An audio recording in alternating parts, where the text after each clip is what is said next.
Halo teman-teman, apa kabar? Welcome back to my channel. Di video kali ini kita akan melanjutkan tutorial TypeScript. Untuk mulanya silakan teman-teman ambil link yang saya sediakan di kolom deskripsi sebagai bahan untuk materi kita kali ini ya. Nah, di sana teman-teman tinggal ambil, kemudian teman-teman buka di browser teman-teman. Kemudian teman-teman di sini pilih, ini ada branch defaultnya adalah main. Teman-teman pilih yang part 7 object oriented. Kita sudah sampai ke part 7 ya, object oriented programming di TypeScript. Nah, di sini ada panduan. Nah, teman-teman bisa clone untuk basic config latihannya ya dari sini. Nah, ini sama dengan yang di video sebelumnya. Kita akan mengcloning dari brand spesifik yaitu 07. Di sini juga saya sediakan untuk bahan materinya, teman-teman bisa ambil dan pelajari ya. Oke, kita akan clone dulu. Pertama, saya akan copy. Buat teman-teman yang menggunakan sistem operasi lain, silahkan sesuaikan ya. Ini saya akan copy, paste ke sini. Lihat, kita menggunakan git, kemudian clone, kemudian specific branch, kita gunakan part 07 object oriented. Kemudian ini untuk repositorinya, dan ini directory tujuannya. Saya taruh di C, kemudian TypeScript tutorial 06 object oriented. Saya akan enter. Oke, saya akan masuk ke directory C, kemudian TypeScript tutorial, kita akan cek. Nah, ada, kita akan cd 06 object oriented. Nah, kita akan buka dengan menggunakan Visual Studio Code. Nah, seperti ini ya. Oke, ini bahan kita sudah ada. Ini ada beberapa file yang bisa teman-teman baca. Pertama, ini readme terkait dengan dasar teori yang akan kita gunakan. Kemudian ini config untuk npm-nya ada di sini, dan ini config untuk TypeScript-nya juga kita sudah buatkan ya. Dan ini adalah file basic untuk coding kita yang sudah siap digunakan. Nah, ini kalau misalkan teman-teman jalankan, tinggal klik yang run yang ini. Nah, teman-teman bisa lihat hasilnya. Jika teman-teman menghasilkan di sini hello world, berarti proses compile teman-teman sudah berjalan ya. Oke, kita akan pelajari terkait dengan object oriented.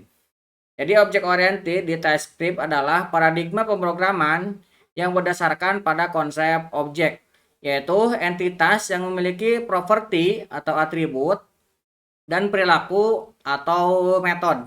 Jadi kalau misalkan teman-teman lihat, saya sediakan di sini contohnya, objeknya adalah mobil. Nah, mobil ini memiliki properti, misalkan ada namanya, kemudian ada modelnya, kemudian ada beratnya, ada warnanya. Ini adalah properti dari mobil. Kemudian properti memiliki metode atau perilaku. Nah, misalkan start dihidupkan, kemudian dikendarai, kemudian berhenti, kemudian mengerem. Ya, ini adalah perilaku dari mobil. Nah, kita akan mempelajari bagaimana menggunakan object oriented ini dituangkan ke dalam TypeScript. Oke, secara konsep seperti itu. Nah, untuk mempelajari objek, kita tidak bisa terlepas dengan yang namanya kelas. Nah, kelas adalah cetak biru atau rancang untuk membuat objek. Kelas dapat memiliki properti dan metode yang mendefinisikan karakteristik dan perilaku objek. Kelas dapat dibuat dengan kata kunci kelas. Nah, kalau misalkan diibaratkan kelas itu seperti loyang ya. Teman-teman kalau misalkan melihat pembuat kue itu mereka bisa membuat berkali-kali kue menggunakan satu loyang. Nah, begitupun dengan objek ya. Kita bisa membuat berkali-kali objek dari satu kelas. Jadi kelas itu seperti loyangnya untuk objek kalau diibaratkan ya.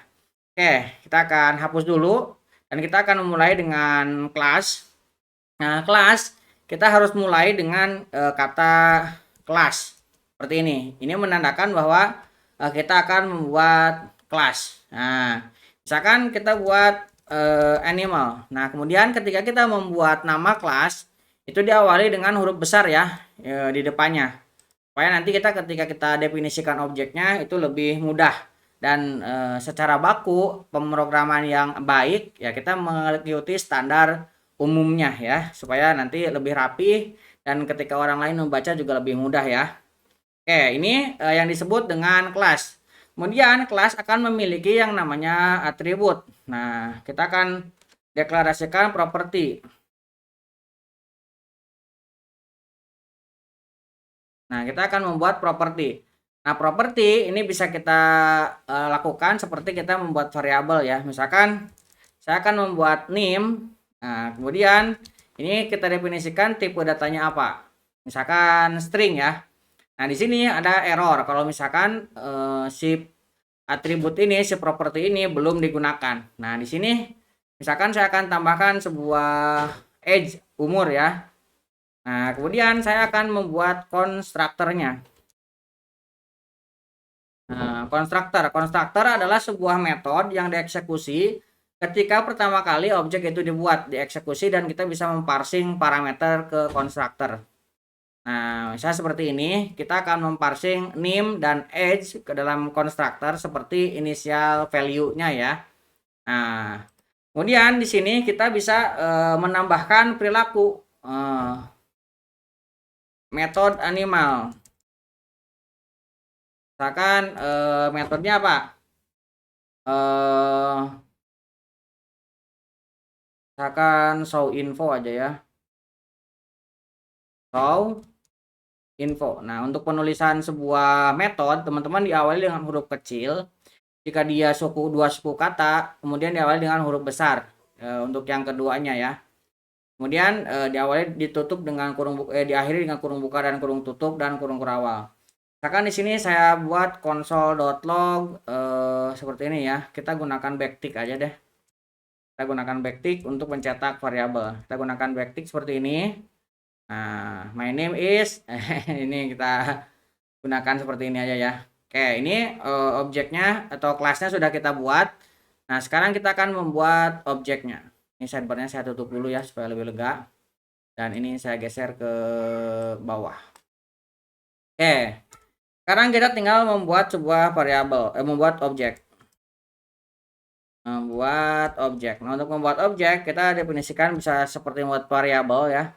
Animal, misalkan kita buat namanya animal, kemudian Toto saya pengennya lion misalkan ya. Lion ini saya ganti umurnya menjadi 10 tahun seperti ini. Nah, dari objek ini kita bisa memanggil animal, tadi memiliki metode ya. Ada yang namanya show info. Nah, ini bisa kita jalankan. Ini tinggal ini saya clear screen dulu. Kemudian saya akan run. Nah, lihat di sini jalan ya. Dan kita menginisiasi dari sini untuk value-nya. Ketika kita menginisiasi dari konstruktor, jadi mengisi dari konstruktornya dan kita mendapatkan datanya dengan menggunakan memanggil fungsi atau memanggil metode show info dan keluar hasilnya ya. Lion 10 tahun. Oke, itu kita mendefinisikan objek. Nah, kemudian di dalam OOP atau Object Oriented Programming ada yang namanya pewarisan.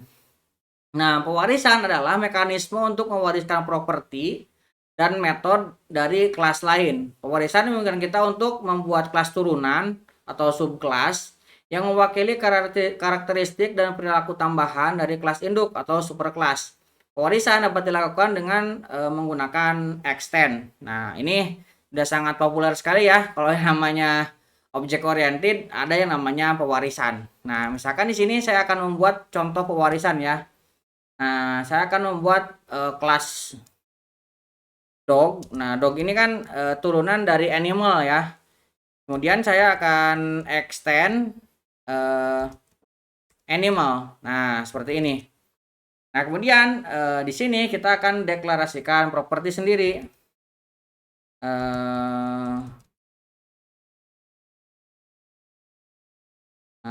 Properti. Nah, properti yang mau kita buat misalkan bread. Nah, bread ini tipe datanya string. Nah, kemudian kita akan membuat konstruktornya. Nah, untuk memanggil konstruktor kita gunakan super ya. Ini akan memanggil konstruktor dari super kelasnya atau dari kelas animalnya. Jadi kalau misalkan ini dieksekusi, maka dia mengeksekusi konstruktor dari superclass-nya. Nah, ini kemudian kita bisa menambahkan lagi untuk metodenya atau mengoperate metodenya. Misalkan kita tambahkan di sini show info. Nah, kita bisa memanggil di sini supernya super.show info. Kemudian kita bisa menambahkan. Nah, ini untuk metodenya. Nah, ini untuk dirinya sendiri dan ini kita memanggil superclass-nya. Ini turunannya ya. Nah, kemudian di sini kita bisa membuat objek dog-nya. Misalkan di sini kita menambahkan namanya Max ya, dog nama anjingnya. Kemudian tipenya tipe anjing apa ya? Golden aja, German ini ya. Nah, kemudian di sini kita bisa memanggil metodenya, misalkan show info. Nah, kalau misalkan kita jalankan, nah ini kita coba run ya. Nah, lihat di sini bisa memanggil keduanya ya. My name is ini ya Max, saya 10 tahun. Kemudian ini Jerman untuk breednya ya.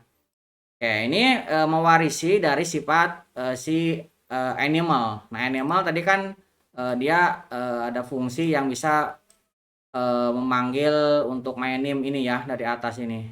Nah, mencetak dari info yang atas. Dan untuk anaknya atau turunannya bisa juga memanggil si superclass-nya dengan cara seperti ini. Nah, ini contoh kita untuk pewarisan ya. Nah, kemudian di dalam pemrograman berdasarkan objek kita sebaiknya tidak mengcoding seperti ini ya. Nah, sebaiknya ini kita buat tempat terpisah. Nah, misalkan di sini kita animal ini kita gunakan file yang terpisah. Ini kita coba pisahkan dulu ya. Ini saya copy.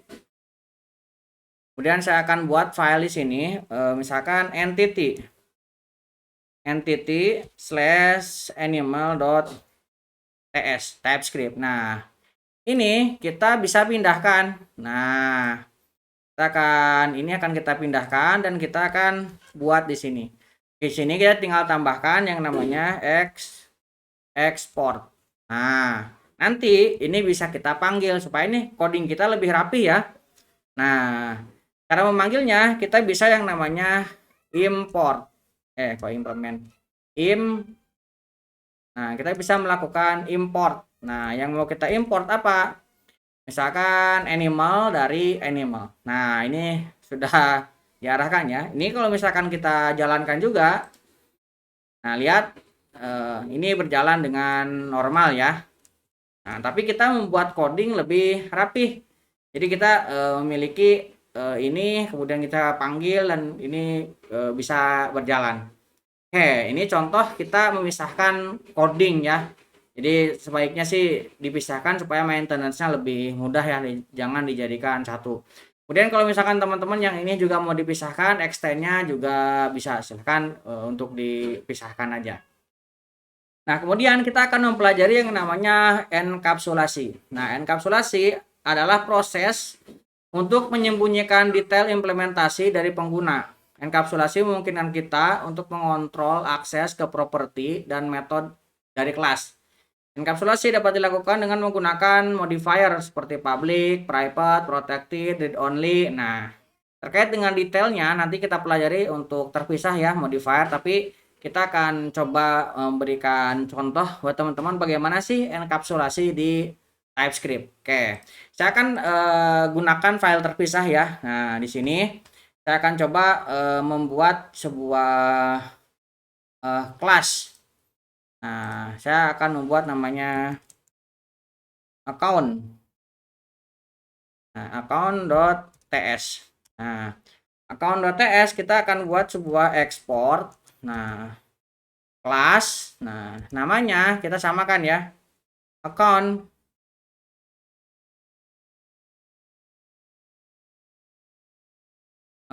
Nah, kemudian kita tinggal turunkan seperti ini. Nah, ketika kita membuat sebuah atribut, nah di dalam TypeScript ada beberapa ketentuan ya. Misalkan kita membuat sebuah ID. Nah, membuat ID itu harus menggunakan underscore ID, bukan harus sih, ini kesepakatan bakunya ya supaya lebih rapi. Kalau misalkan teman-teman mengikuti tutorial terkait dengan JavaScript di channel ini juga pernah dibahas ya terkait dengan entity class atau getter setter ya. Nah, ini diawali dengan underscore seperti ini. Kemudian diikuti dengan getter setternya. Nah, ini kita coba kalau misalkan menggunakan yang biasa ya, ID, kemudian kita kasih tipe datanya number. Ini secara ini tidak error ya. Tapi kalau misalkan ini kita coba blok dan kita klik yang ada kayak bohlam ini ya, kita klik. Di sini kita ada generate, get, dan set aksesor. Nah, kalau kita klik langsung dibuatkan ya sama si PS Code-nya ada underscore-nya. Nah, memang standar bakunya ketika kita membuat get dan set itu ada underscore-nya, makanya langsung diubahkan. Nah, misalkan saya mau tambahkan di sini privat name string, kemudian saya mau buatkan lagi untuk getter setternya. Nah, ini supaya tidak mengakses langsung si propertinya ya. Kemudian saya mau tambahkan misalkan privat balance ya, privat underscore balance misalkan number seperti ini. Nah, ini juga sama, kita bisa generate, kalau mau ketik sendiri juga boleh ya, tapi saya lebih suka dipercepat dengan generate seperti ini ya. Jadi getter setternya sudah dibuatkan sama si VS Code-nya. Nah, kemudian kita akan buat sebuah constructor. Nah, kita buka seperti ini. Nah, kemudian constructornya tinggal kita buat seperti ini. Jadi ini sudah lebih rapih ya.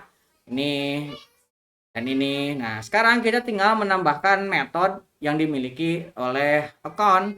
Ya, terserah sudah ada. Misalkan saya mau menambahkan di sini deposit ya. Nah, deposit misalkan kita akan menggunakan amount dan di sini kita akan balance-nya ditambahkan dengan amount. Nah, kemudian selain deposit kita akan menambahkan yang namanya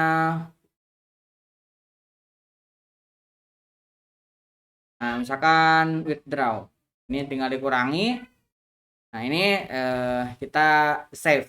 Nah, ini sudah terbentuk semua ya. Nah, sekarang kita tinggal memanggilnya. Kita akan panggil di main di sini.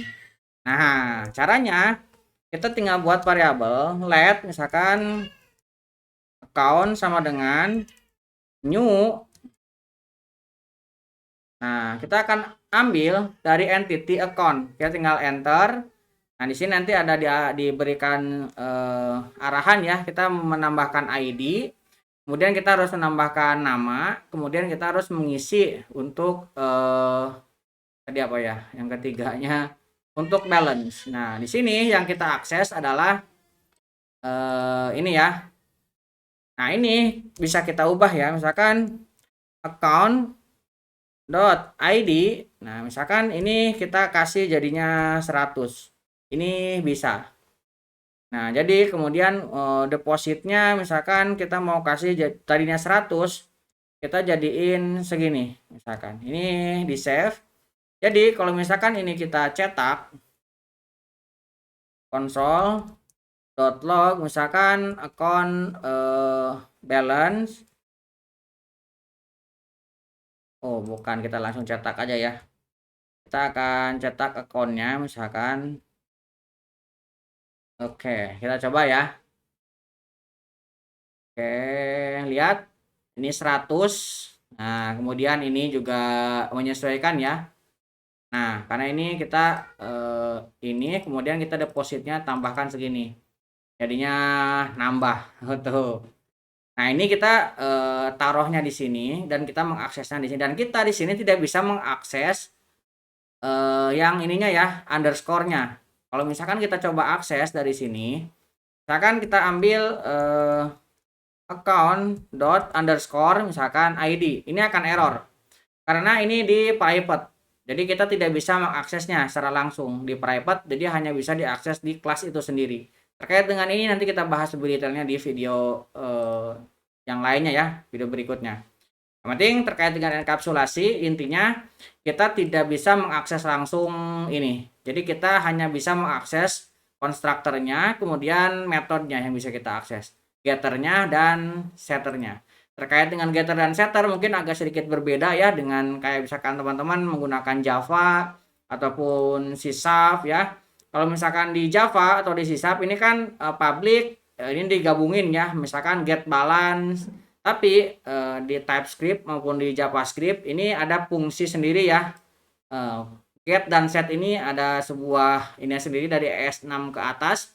Kita bisa menggunakannya sebagai fungsi getter dan setter. Ini sudah pernah kita pelajari di materi JavaScript, jadi saya tidak akan mengulang terlalu jauh ya.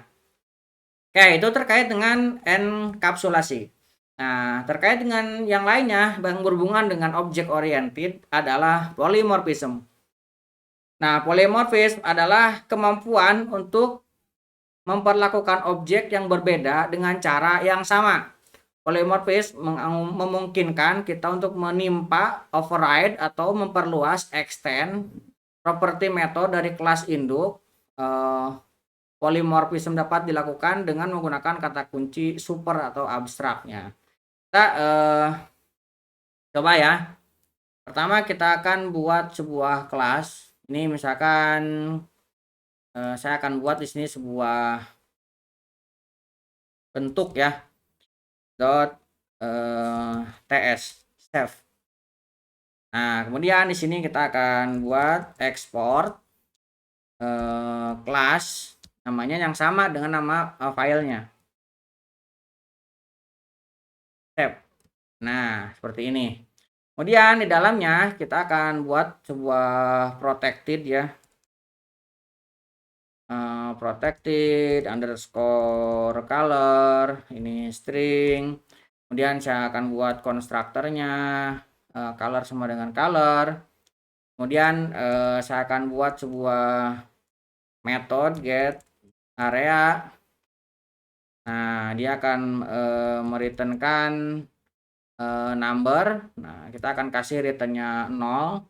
Kemudian kita akan tambahkan di sini sebuah metode juga yang namanya show info. Show info ini akan mereturnkan void. Nah, kemudian kita akan cetak color, warnanya apa lah istilah itu. Kemudian ini akan kita save.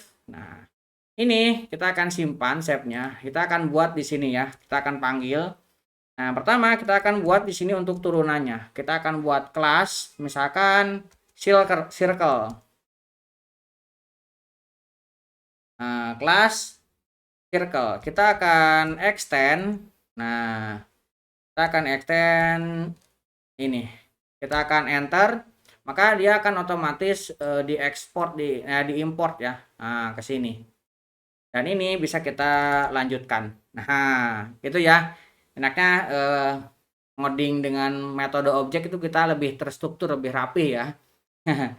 Misalkan kita membuat di sini private, kita akan buat radius, misalkan tipenya number.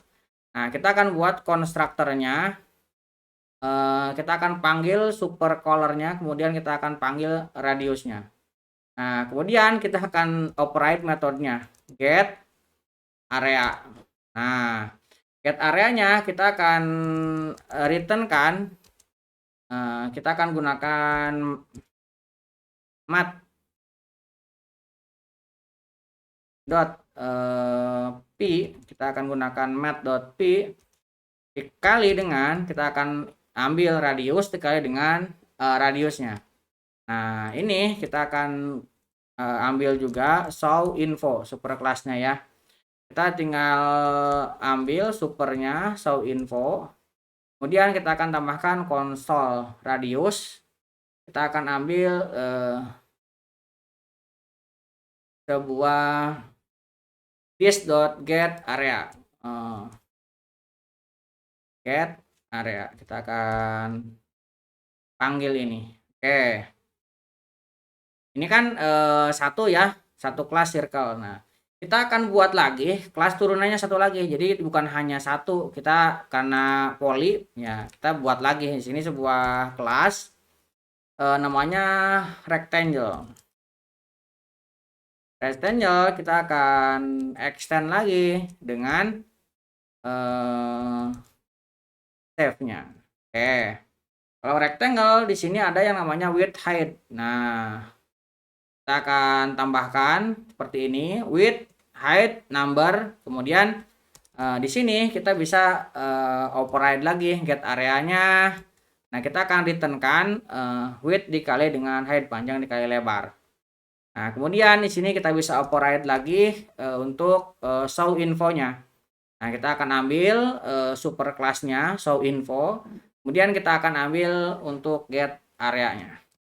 Oke, ini kedua-duanya ini merujuk ke super class atau induknya yang sama ya, yaitu save. Nah, di sini kita bisa buat ya beberapa objek. Misalkan save 1. Nah, ini akan kita rujuk ke seperti ini. Kita ambil dari shape, kemudian nanti isinya kita turunkan dari circle. Nah, circle misalkan kita kasih red, kemudian 10. Nah, kemudian kita akan buat objek yang kedua, shape 2, ini dari rectangle, misalkan blue 10 dan 10. Nah, dari sini kita bisa memanggilnya.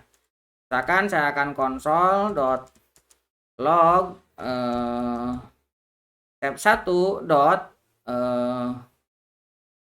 area misalkan, atau show info juga boleh ya. Get area misalkan seperti ini. Mau teman-teman tambahkan show info juga boleh ya. console.log show info. Nah, seperti ini. Kita coba, ini akan clear screen dulu. Kita jalankan. Oke, ini undefined show infonya. Teman-teman bisa cek. Nah, ini ternyata kita melakukan console.log, sementara di save-nya juga sudah melakukan console.log. Ini bisa kita hapus ya. Jadi kita tinggal panggil fungsinya aja. Kita tinggal save, kemudian kita tinggal jalankan lagi. Nah, sekarang sudah tidak error ya. Nah, ini juga teman-teman bisa panggil save 2-nya, dan misalkan show info juga bisa ya. Teman-teman tinggal jalankan lagi misalkan. Nah, kita mendapatkan keduanya ya. Colornya blue, kemudian ini width-nya dapat, ini radiusnya juga dapat. Oke, kurang lebih seperti itu ya untuk object oriented di TypeScript. Mudah-mudahan bisa membantu teman-teman. Buat teman-teman yang belum subscribe, jangan lupa subscribe dan nyalakan tombol loncengnya. Sampai ketemu di video selanjutnya.